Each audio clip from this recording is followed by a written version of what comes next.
नर्मदे हर।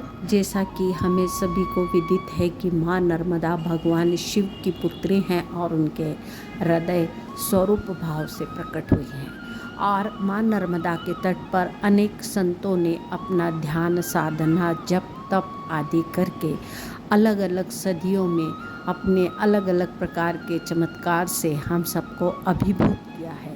ऐसे ही एक संत रहे हैं धूनी वाले दादाजी, जो कि माँ नर्मदा के तट पर जिनने भगवान शिव के रूप में दर्शन दिए थे श्री गौरी शंकर जी को। श्री गौरी शंकर जी अपना एक पूरा डेरा लेकर जो है माँ नर्मदा की परिक्रमा कर रहे थे और उनके डेरे में 400 से 500 संतों का जो है प्रतिदिन भोजन प्रसादी इत्यादि बनता था।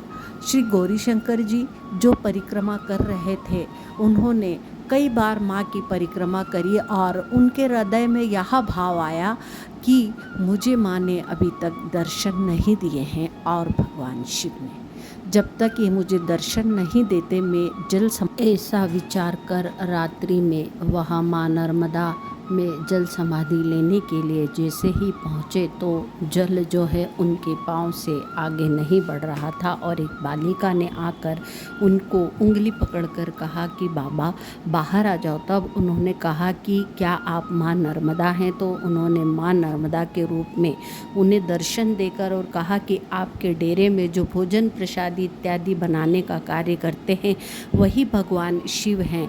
ऐसा माँ के आदेश अनुसार जब वो वहाँ पहुँचे तो धूनी वाले दादाजी ने उनको भगवान शिव के रूप में दर्शन दिए और दर्शन देने के बाद में उन्होंने शिव जी के दर्शन करने के बाद गौरी शंकर जी ने निवेदन किया बाबा को कि आप हमारे डेरे में रहें। तब बाबा ने उन्हें कहा कि मैं यहाँ नहीं रह सकता और बाबा वहाँ से अदृश्य हो गए।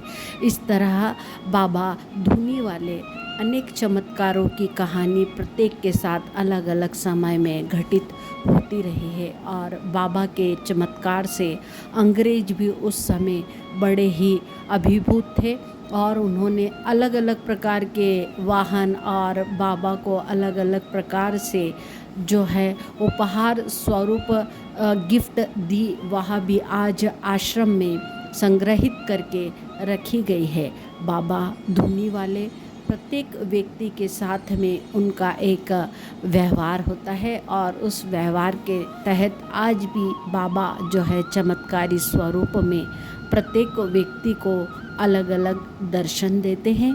और बाबा की यह समाधि आप देख रहे हैं, यहाँ पर छोटे धूनी वाले दादाजी और बड़े धूनी वाले दादाजी ऐसे दोनों की ही समाधि स्थल यहाँ पर है और चमत्कार स्वरूप है।